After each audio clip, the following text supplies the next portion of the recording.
हरे कृष्णा कृष्णा कृष्णा हरे हरे, हरे राम राम राम हरे हरे। श्री गुरुदेव की अहेतुकी कृपा से हमारा जो ग्रंथ चल रहा है उसका नाम है श्री श्री चैतन्य चैतामृत। श्री श्री चैतन्य चैतामृत ग्रंथ के अंतर्गत हम श्रवण कर रहे हैं मध्य लीला 22वां अध्याय, जिसमें हम आ चुके हैं प्यार संख्या 57 और पेज संख्या है 342 पे। तो इस अध्याय में हम अभिधेय तत्व को श्रवण कर रहे हैं। श्रीमन चैतन्य महाप्रभु श्री सनातन गोस्वामी पाद जी को संबंध तत्व के विषय में वर्णन करने के पश्चात अभिधेय तत्व को वर्णन कर रहे हैं, जहाँ पर हमने अब कल श्रवण किया था कि किसी को वास्तव में अगर अपने जीवन का मंगल करना है, जो वास्तव में चाहता है मेरा कल्याण कैसे हो, जिज्ञासु श्रेय उत्तमम, जो वास्तव में अपने उत्तम कल्याण को जानने के लिए जो जिज्ञासु है उसे क्या करना पड़ेगा? साधु संग सर्व शास्त्रिकाय, लभ मात्र साधु संग सर्व सिद्धियाय, कि भैया उसको साधु संग करना होगा। जब वो किसी सद्गुरु के अनुगत्य में आकर ठीक रूप से उनके बताए गए उपदेशों को, उनकी बताई हुई वाणी को, उनके वचनों पर दृढ़ विश्वास करके उन्हें पालन करेगा, तो वास्तव में उसका क्या होगा? मंगल ही मंगल होगा। इसलिए कहते हैं अगर वास्तव में जीव को अपना असीम मंगल करना है, वो किससे करेगा? जो भगवान के संगी हैं, उनके संग के द्वारा ही। कह रहे किस प्रकार जो भगवान के संगी हैं, जिसको अपना उत्तम कल्याण जानने की जिज्ञासु व्यक्ति है, उनको भक्तों के द्वारा, भक्तों के अनुगत्य में क्या करना होगा? भजन साधन करना होगा। और तभी क्या होगा उनका कि जो कर्म कांड, जो ये ज्ञान मार्ग, जो योग मार्ग, इनसे ऊपर जो वस्तु है, जो परम वस्तु है, जिसको वास्तव में अभिधेय बताया गया है, वो भक्ति उसको प्राप्त हो जाएगी। इसलिए हमने भगवत गीता के विषय में श्रवण किया था कि भगवत गीता में भगवान कृष्ण को उपदेश दे रहे हैं। कह रहे क्या कृष्ण तो वास्तव में जो है, अर्जुन जो है भगवान के परिकर हैं, तो क्या सच में वो मोहग्रस्त हो गए? तो यहाँ पर बता रहे हैं अर्जुन रे लक्ष्य करिया, अर्जुन को लक्ष्य करके। तो लक्ष्य किसके लिए किया? हम जैसे बदजीवों के लिए। जैसे किसी को शिक्षा देनी हो तो दूसरे व्यक्ति को इंगित करके उस बात को वर्णन करने से सामने वाला व्यक्ति उसे शिक्षा ग्रहण कर सकता है। उसी प्रकार कहते हैं अर्जुन को लक्ष्य करके क्या किया? भगवान कृष्ण ने ये भगवत गीता का जो उपदेश दिया था, किस लिए? जगत की रक्षा करने के लिए, बद्ध जीवों का कल्याण करने के लिए। हम सब जीव जो माया के आवृत में आकर, माया से आच्छादित होकर अपने आप को ये शरीर मानकर और इससे संबंधित जितनी भी वस्तु उसको मेरा मानकर इस संसार में भ्रमण कर रहे हैं। इसी में आगे भगवत गीता के श्लोक का वर्णन कर रहे हैं। कह रहे सर्वगुह्या तमं भूया शृणु मे परमं वचः, इष्टो असीम दृढ़म इति ततो वक्ष्यामि सिते हितम। कह रहे सर्वगुह्यतम, कि सर्वगुह्या जो सबसे गुह्या, सबसे जो गूढ़ जो वस्तु है, सबसे गूढ़ जो वस्तु को क्या कर रहे हैं? भगवान कह रहे हैं कि जो सबसे अधिक जो मेरी गुप्त वस्तु है उसके विषय में श्रवण करो, सुनो। कैसे? परमम वचः, परमम वचः मतलब परम, जो सबसे परम उपदेश है, जो सर्वोपरि वस्तु है। इष्टो असी में दृढ़म इति, अर्थात जिसकी इष्टो असी, जिसकी जो इष्ट है, जिसके जो आराध्य हैं, उसमें क्या हो गया? दृढ़म इति, वो उसमें दृढ़ हो गया, दृढ़ता पूर्वक उसने उनको स्वीकार कर लिया, दृढ़ता पूर्वक उसकी बुद्धि उसमें लग गई। कह रहे ततो वक्ष्यामि ते हितम, तब क्या होगा? ते हितम, हित मतलब हितकारी वचन। इसलिए क्या कर रहे हैं भगवान? उनको ये हितकारी वचन बता रहे हैं। क्या बता दिया? भगवत गीता का जो सबसे इम्पोर्टेंट श्लोक है, सबसे जो गुह्यतम है। कह रहे मन मना भव मद भक्तो मध्याजी माम नमस्करु मामेव एष्यसि सत्यम ते प्रतिजाने प्रियो असी में। यहाँ भगवान कृष्ण अर्जुन से क्या अर्जुन को लक्ष्य करके उपदेश क्या दे रहे हैं, कह रहे मन मना, क्या करो, अपने मन को मुझे दे दो। अभी हमारा मन कैसा है, हमारा मन तो बड़ा दुष्ट है, एक जगह स्थिर रह ही नहीं सकता।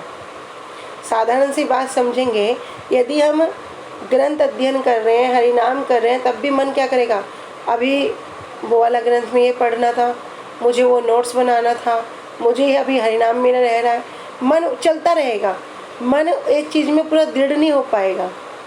ऐसे गृहस्थी में, घर में अभी गैस पर दूध रखा था, अभी मुझे बच्चों के स्कूल जाना था, अभी मुझे ऑफिस का ये काम करना था, बस अभी मुझे अरे मैं तो भूल गया, मुझे उस रिश्तेदार के यहाँ भी जाना था। ये मन बड़ा चंचल है, भले ही बैठे कहीं पर भी हो, पर ये मन क्या करेगा, एक सेकंड में देश विदेश की यात्रा करा देगा। इसलिए भगवान कहते हैं ना, जब अर्जुन भगवान से पूछते हैं चंचल ही मन कृष्णा प्रमादि बलवर्धम, कि प्रभु ये मन तो बड़ा चंचल है, मैं इस मन को वश में नहीं कर पा रहा हूँ। एक बार को वायु को वश में करना मेरे लिए संभव है, किंतु मन को वश में करना मेरे लिए अत्यंत कठिन है। इसलिए कह रहे मन मना भव, अपने मन को मुझे दे दो। किसने दिया मन को, गोपियों ने दिया। किस प्रकार गोपियों ने अपने मन को पूरा कृष्ण में आवेशित कर दिया। जब सुबह सुबह कृष्ण क्या करते हैं, ग्वाल सब सखाओं के साथ क्या करते हैं, बछड़ों को लेकर निकल जाते हैं, सबके सब क्या करते हैं, कृष्ण के दर्शन के लिए सब टकटकी लगा के वहाँ पे इकट्ठे हो जाते हैं। अभी एक नई नई जो वहाँ पर शादी हुई, जब शादी हुई एक लड़की वहाँ पर गई तो बहुत सुना कृष्ण के बारे में, लेकिन सास ने बोल दिया कि देखो बाहर मत जाना, बाहर एक कालिया सांप है, अगर उसने तुम्हें डस लिया ना तुम किसी विधि की नहीं रहोगी, तो बाहर मत जाना। लेकिन अभी जिस काम को मना करो उस काम को जानने की बड़ी इच्छा होती है, और कुछ कुछ सुन भी रखा था, तो क्या करती है, अभी सास और ननद तो सब चली जाती है बहू को बंद करके कि नहीं तुम नहीं जाना। अब उसके मन में तो बार बार वही चिंतन, मैं भी देखूं, सब जा रहे हैं, मुझे क्यों छोड़ गए। तो उसने क्या किया, इधर कृष्ण गौचारण करते हैं और इधर वो क्या करती हैं, सब जाने के पश्चात जो छोटा सा छेद होता है ना किवाड़ में, उसमें से देखती हैं। अभी कृष्ण तो बड़े छलिया हैं, कृष्ण भी बार बार उधर को देखते हैं। जब बार बार उधर को देखते हैं तो जैसे ही वहाँ से उनकी नज़रें मिली वैसे ही उसका तो काम हो गया। अभी जब कृष्ण की नज़र उस गोपी पर पड़ी और कृष्ण तो अपनी पूरी सुध-बुध खो गई। अभी संक्षेप में सुन लेते हैं। फिर जब सास नंद आई, वो गोपी क्या है, वो गोपी तो एज इट इज़ खड़ी है। अब जब सास नंद ने उसकी स्थिति इस प्रकार देखी तो समझ गई कि भैया इसको तो भूत वूत लग गया। अभी क्या भूत लग गया, कहते भूत क्या लग गया, वो नंद का पूत लग गया। करते करते अभी सास को तो पता है, सास ने क्या किया, अब उसको उस अवस्था में पूरा झिंझोड़ा, पूरा स्तंभ हो गई। चल काम कर, काम करने के बोला जा, दही को मंथन कर ले। अब वो तेल की मटकी को लाके बैठ गई और मंथन करने लगी। अब क्यों, मन तो वहाँ पड़ा है ना, मन है ही नहीं इधर, लेकिन हाँ जैसे सास बोल रही कर रही है। देखा क्या, बहुत देर से तेल की जब आवाज़ सुनी तो उसे हटाया वहाँ से और बच्चे को हाथ में दे के और क्या किया, मटकी दे दी, जा कुएं पे पानी भर के लिया। एक मतलब गोद में बच्चा भी दे दिया और मटकी भी दे दी। अब जब गई कुएं पे, जब कुएं में वो क्या करते ना, रस्सी बांधते हैं, तो बच्चे के गले में रस्सी बांध के और उसको लटकाने लगी और मटकी को नीचे रख दिया। जैसे ही लटकाने लगी, सभी जो कुएं पे औरतें थी सबकी सब तो बावरी हो गई। कह रही क्या कर रही है, तू बावरी हो गई। तो क्या किया, वो बच्चे को पकड़ के उसको हटाया। तो सब कह रही नहीं इसको तो भूत लग गया। तो वहाँ पर सब गोपियाँ हंसती हुई कहती है नहीं इसको भूत वूत नहीं लगा, इसको तो नंद का पूत लग गया। कह रहे ऐसे मन को कोई दे सकता है, ऐसा मन भैया, मन मना। कहते एक एक शब्द ना बहुत सुंदर है यहाँ पे। कह रहे मन मना भव मद भक्तो, ऐसे जैसे गोपियों ने अपने मन को कृष्ण को दे दिया। कहते ना कुल लज्जा मान मर्यादा कोई विचार नहीं रखा, एकमात्र कृष्ण की प्रसन्नता के लिए सब कार्य किया। यहाँ तक कि जब हम नारद जी का वरदान श्रवण करते हैं, जब एक समय भगवान ने बुखार लीला करी, भगवान को बुखार हो गया, नारद जी भ्रमण करते करते गए, बोले प्रभु क्या लीला कर रहे हो भाई, जो सर्व कारण कारणम है उनको कहीं बुखार हो सकता है। बोले नारद जी बात मत करो, मुझे बहुत दर्द हो रहा है। बोले प्रभु कोई उपाय तो होगा। कहाँ, द्वारका में इतने बड़े बड़े वैद्य है, राज वैद्य भी कोई कुछ भी हल नहीं निकाल पा रहे हैं, सब रानियाँ परेशान। तब नारद जी को बताते हैं, हाँ अगर कोई अपने जो चरण धूले वो मुझे दे दे तो क्या होगा, तो मैं ठीक हो जाऊंगा उसमें स्नान करके। अब नारद जी सारे में भ्रमण करते हैं, रानियों के पास जाते हैं, सत्यभामा के, रुक्मणी के, सब मना करते हैं, प्रभु कैसी बात कर रहे हो, वे हमारे प्रभु है, उन्हें हम अपने चरणों की रस दे के मरना है क्या, कहाँ जाएंगे, नहीं नहीं हम नहीं दे सकते। सारे में चले गए, कह रहे प्रभु ऐसे तो कोई नहीं मिला। प्रभु कह रहे ब्रज में गए हो, कह रहे ब्रज में, अरे ब्रज में वे ग्वाल बाल जो गोपियां हैं, जो कंडे पाथती हैं, जो दूध दही घी गोबर ये कार्य करते हैं, वो क्या देंगी। कह रहे अच्छा जाओ। जब नारद जी वहाँ जाते, नारद जी को देखते ही गोपियाँ तो बिल्कुल जैसे प्राण उनके अंदर संचार हो गए हों, पूछते हमारे कृष्ण कैसे हैं, वो कुशल से तो हैं, वो ठीक से रहते तो हैं, वो हमें याद तो नहीं करते, ऐसे अनेक अनेक प्रश्न करती हैं। तब नारद जी बताते भैया कृष्ण के तो ऐसे ऐसे बुखार हो रहा है। कह रहे बुखार हो रहा, क्या द्वारका में इतने बड़े बड़े राज्य वैसे सब खत्म हो गए, कोई उनका उपाय नहीं कर सकता, उनको दिखाया क्यों नहीं। कह रहे उपाय तो है, लेकिन ये उपाय है, उपाय बड़ा कष्ट वाला है। कह रहे बताओ तो क्या उपाय है। बोले अगर कोई जो भक्त है अपने चरणों की रज उनको देगा, उसमें वो स्नान करेंगे तो वो ठीक हो सकते हैं। बोले बस इतनी सी बात। ठाकर गोपियों ने अपनी उत्तरी को बिछाया, चुन्नी को बिछाया और क्या करा, बार बार धूल में जा रही है और बार बार पैरों को ऐसे झाड़ रही है, बार बार जा रही, बार बार पैरों को झाड़ झाड़ के गठरी बना दी। कह रहे लो और ले जाओ। नारद जी तो आश्चर्यचकित। अभी सुना ना कि नारद जी भी उस गोपी प्रेम दुर्लभ प्रेम को प्राप्त नहीं कर सकते। कह रहे जाओ ले जाओ। और वहाँ जाके क्या किया, भगवान ने उसमें स्नान किया, भगवान ठीक हो गए। तो गोपियों ने कैसे अपने मन को दे दिया, इसलिए कहते हैं मन मना। कह रहे मद भक्तो, मेरे मद भक्त बन जाओ। अभी बोले भैया भक्त बनना क्या साधारण बात है, भक्त बनना मतलब दास बनना। हम तो भाई बद्धजीव हैं, हम तो यहाँ भोक्ता अभिमान करके आए हैं कि मैं ही स्वामी हूँ, मैं कैसे दास बन जाऊँगा।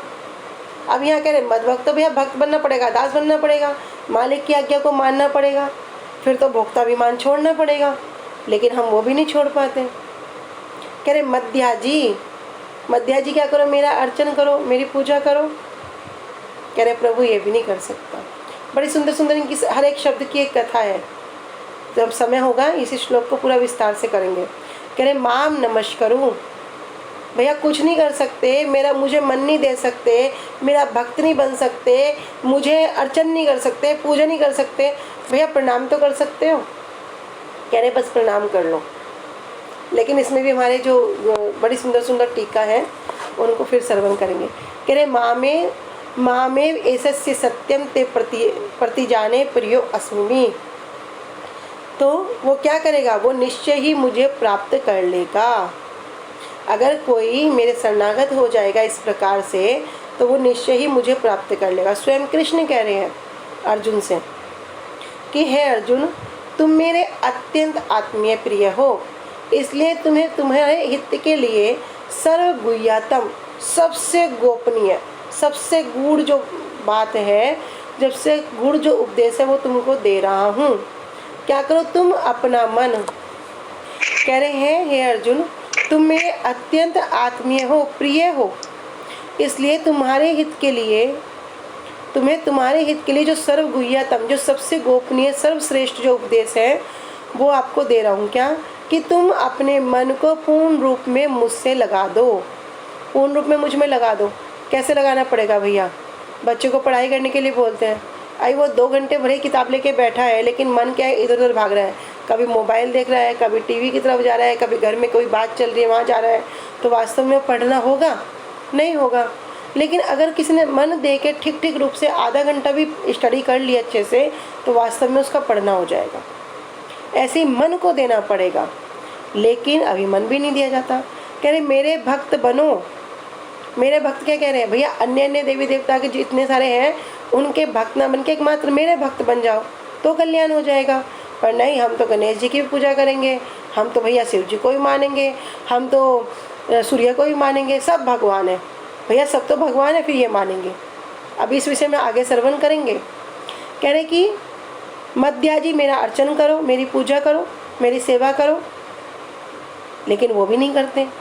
और तो और मुझे नमस्कार ही कर लो, मेरे शरणागत हो जाओ, तब तुम मुझे निश्चय ही प्राप्त करोगे। तुम मेरे अत्यंत प्रिय हो, इसलिए मैंने अपनी इस प्रतिज्ञा वाक्य को तुमसे कहा।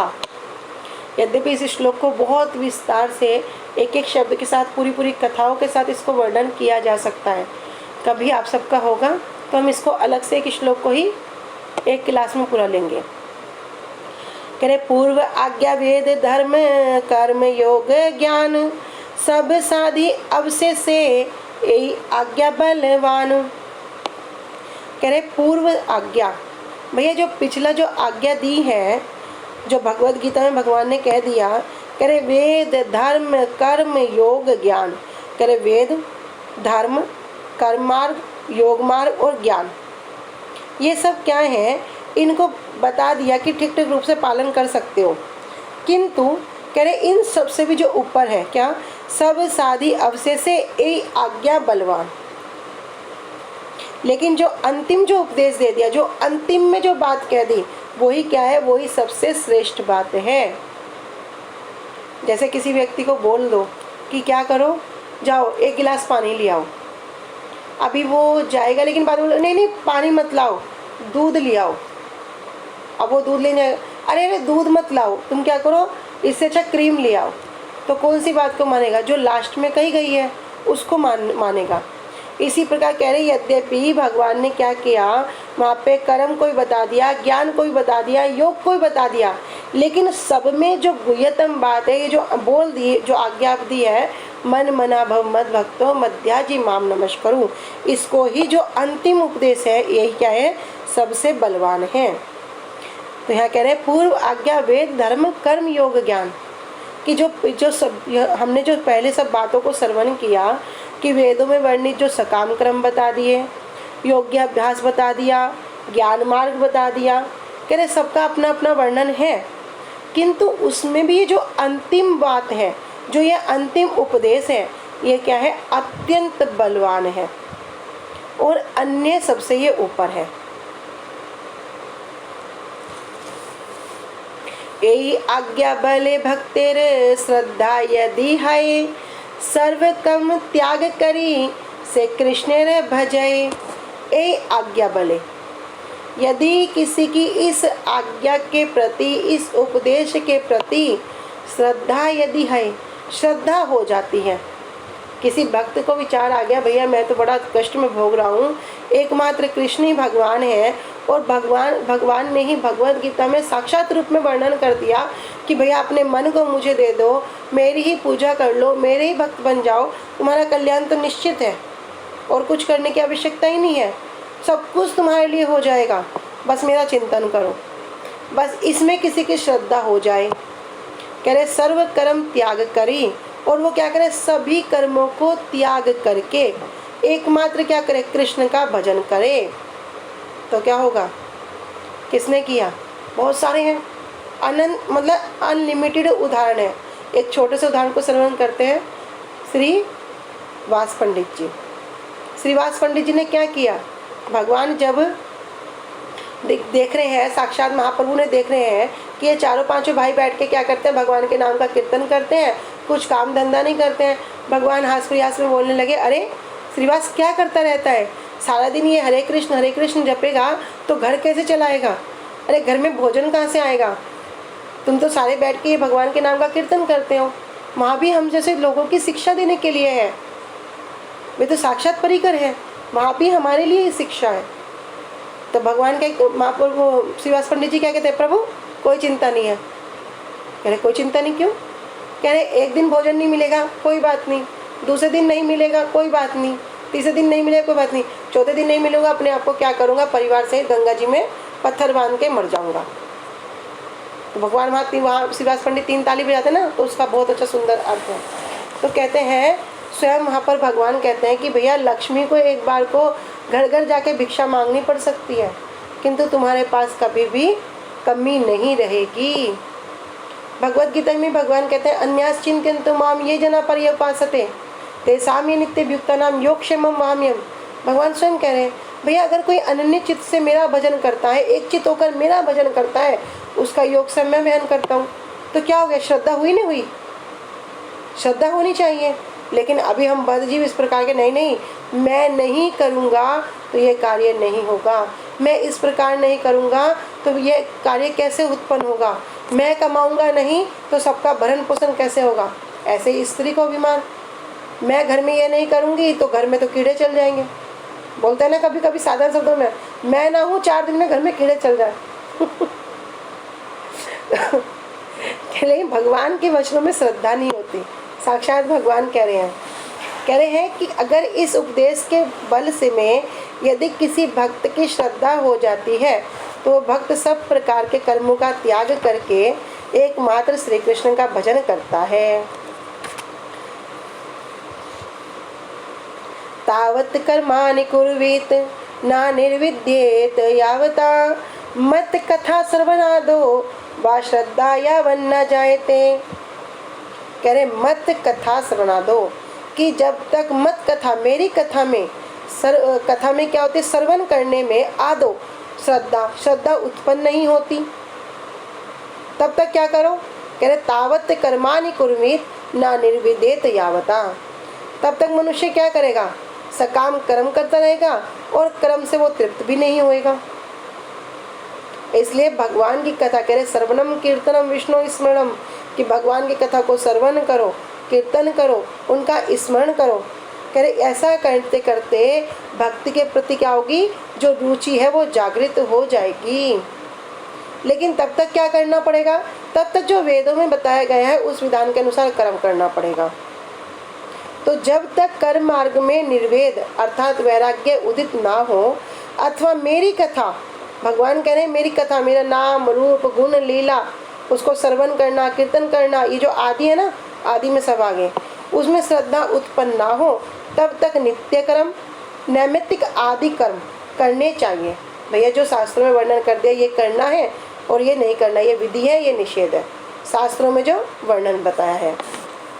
श्रद्धा शब्दे विश्वासे कहे सुदृढ़ निश्चय, कृष्ण भक्ति के लिए सर्व कर्म कृत है। कह श्रद्धा शब्द भक्ति के जो 9 सोपान है, क्या क्या है। श्रद्धा, साधु संग, भजन क्रिया, अनर्थ निवृत्ति, निष्ठा, रुचि, आसक्ति, भाव, प्रेम। ठीक है, ये हो गए भक्ति के 9 सोपान। कह रहे श्रद्धा शब्दे विश्वास कहे सुदृढ़ निश्चय, कृष्ण भक्ति कैले सर्व कर्म कृत है। ये श्रद्धा शब्द का मतलब क्या है, कह रहे सुदृढ़ निश्चय, एक विश्वास और सुदृढ़ निश्चय, 2 बातों को वर्णन कर दिया कि ऐसा सुदृढ़ निश्चय आत्मक विश्वास, जैसे बुद्धि बताते ना, निश्चय आत्मिका बुद्धि, ऐसे ही क्या होगी, निश्चय आत्मिका विश्वास, कि जब किसी का विश्वास हो जाएगा, कैसा सुदृढ़ विश्वास, मतलब कभी ना टूटने वाला। तो श्री कृष्ण भक्ति करने से सब कार्य क्या होगा, करना हो जाता है। एकमात्र कृष्ण की भक्ति करने से सारे कार्य करने हो जाते हैं। कैसे, उसका भी उदाहरण समझेंगे। भैया अभी तो हम अलग अलग इतने सारे देवी देवता हैं, सबकी पूजा करते हैं, लेकिन गुरुजी कहते हैं 33 करोड़ देवी देवता है, अगर एक को रोज भी पूजोगे तो तुम्हारे पास जीवन कितना है। आज एक को पूजोगे, कल को दूसरे को, पहला नाराज हो जाएगा, तब क्या करोगे। इसलिए कह रहे यदि कोई कृष्ण भक्ति कर रहा है उसका सब कार्य करना हो जाता है, उसको अलग अलग बहुत कार्य करने की आवश्यकता नहीं है।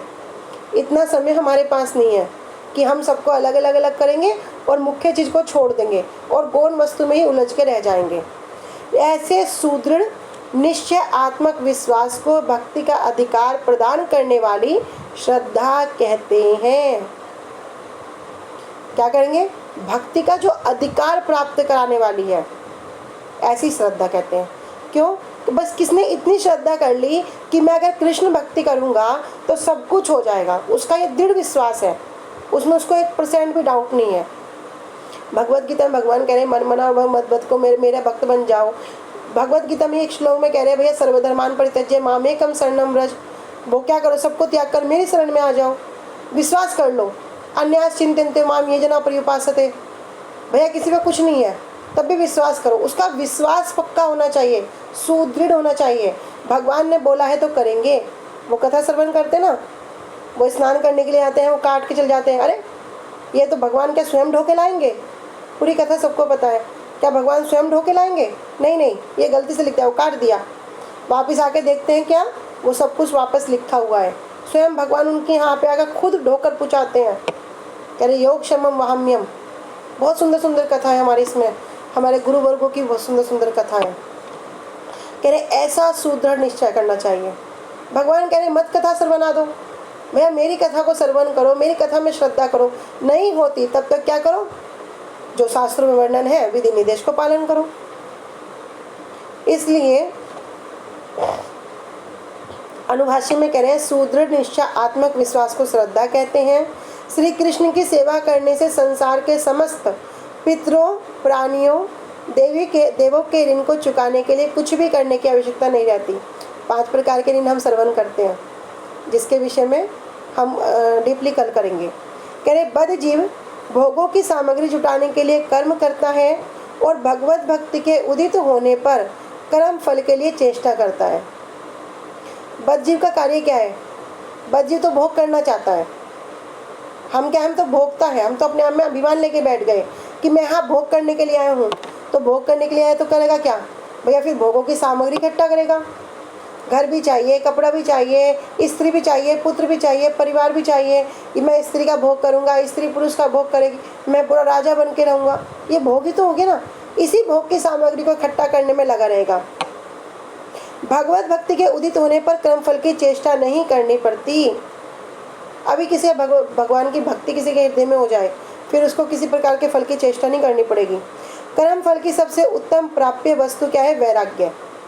देखो, अगर कोई कर रहा है, थोड़ा बहुत भक्ति में लग गया, तो उसको वैराग्य कह रहे सदैव भक्तों में आनुषंगिक रूप में रहता है।